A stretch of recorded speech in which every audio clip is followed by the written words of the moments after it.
You read English perfectly. You write it well. You can even understand me speaking right now without a problem. But the second you open your mouth to form your own thoughts, your mind hits a brick wall. That freeze isn't a lack of vocabulary. Your brain is acting like a lagging computer because it's running a heavy, unnecessary background app. It is forcing every single thought through your native language first. This diagram illustrates exactly what happens in your head. An incoming sound enters your ear, gets trapped in a jagged processing maze we'll call your native tongue, bounces around to find a match, and finally drops out as a slow, exhausted response. The usual advice is to simply memorize more dictionary words, but stuffing your head with longer vocabulary lists actually makes the lag worse because you are adding more raw data for your brain to translate. To speak smoothly, you have to bypass your native language completely. You must delete the translation step from your workflow. Treat your brain like a muscle under physical tension. Fluency relies on a set of conditioned reflexes that must be trained through repetitive daily use. Start with the immediate physical world.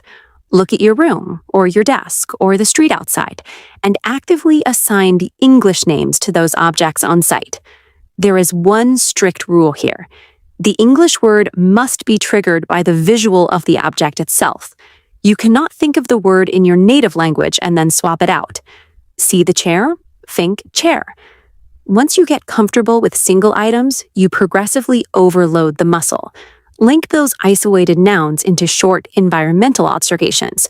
The window is open. My phone is on the table.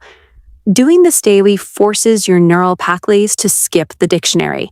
You wire English directly into tangible reality, closing the gap between seeing and speaking. There is a hidden danger in how we usually learn vocabulary. Most of us connect a new English word directly to a text definition in our native language. This flowchart shows the processing gap. On the left, mapping an English word to a block of text creates a winding, high-latency route to reach the meaning. On the right, connecting that same word directly to a geometric shape creates an immediate link. Your mind processes visual signals far more efficiently than it parses translated text, so you have to actively overwrite the text. When you learn the word hungry, do not think of the translation. Picture a steaming plate of food. If you learn apple, visualize a shiny red fruit. It might feel silly or childish at first to assign cartoonish mental pictures to everything. Yet this is the exact mechanical process native speakers use to pull words out of thin air mid-conversation. By storing your vocabulary as images instead of text strings, you effectively uninstall your internal dictionary. The ultimate obstacle to direct thinking is that running inner monologue you have all day long, the private voice that plans your schedule and complains about the weather entirely in your native language. You need to hijack that voice. Take mundane private tasks like making coffee or walking to the bus and force your inner monologue to narrate the actions aloud in English. I am pouring the water. The mug is hot. Look at this image. It highlights a crucial structural difference. English relies on short, direct statements. If you try to translate a massive, convoluted paragraph from your native tongue, your system will crash. Cut it down to the core. I am so tired. The beauty of this solo narration is that no one is listening. Without an audience, there is zero fear of making a grammar mistake, which leaves your brain free to prioritize processing speed over perfection. This low-stakes, continuous practice slowly sinks your mind and your mouth. It turns speaking from a calculated math equation into an automatic reflex. Morning tone.